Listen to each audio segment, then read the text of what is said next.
Party ఫిరాయింపుల కేసులో supreme court అయితే కొత్త కోణాన్ని వెలుగు తీసుకున్నట్టయితే చూసుకోవచ్చు. దీనివల్ల కొంత ఉపశమనాన్ని అయితే కలిగిందని చెప్పొచ్చు.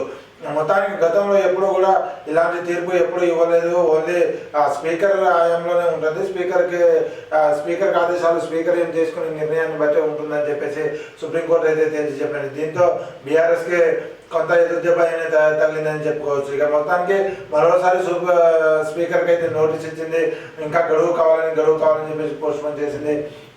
ఆ గడువు ఎంతవరకు కావాలి అని చెప్పేసి ఇక ఇదే కంటిన్యూగా నడుస్తూ ఉంది. కానీ గతంలో ఎన్నడూ లేని తీర్పును కొత్తగా తీర్పు ఏం చేయలేము అని చెప్పేసి సుప్రీంకోర్టు అయితే తేల్చి చెప్పినట్లయితే నిన్న సోషల్ మీడియాలో బాగా వైరల్ అయింది.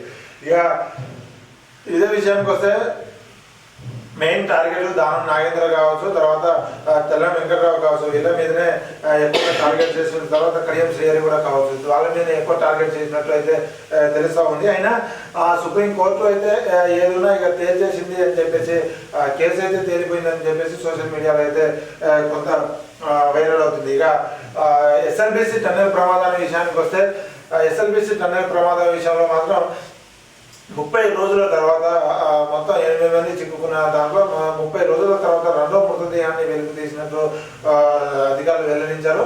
అయితే ఇంజనీరింగ్ ఉత్తరప్రదేశ్ సంబంధించిన ఇంజనీరింగ్ అయితే వెలికి తీసినట్టు తెలుస్తూ ఉంది. మొత్తానికి 2 మృతదేహాలను అయితే బయటికి తీశారు. మిగతా 6 మృతదేహాలను వెలికి తీసే ప్రయత్నంలో ఇంకా ముమ్మరం చేసినట్టు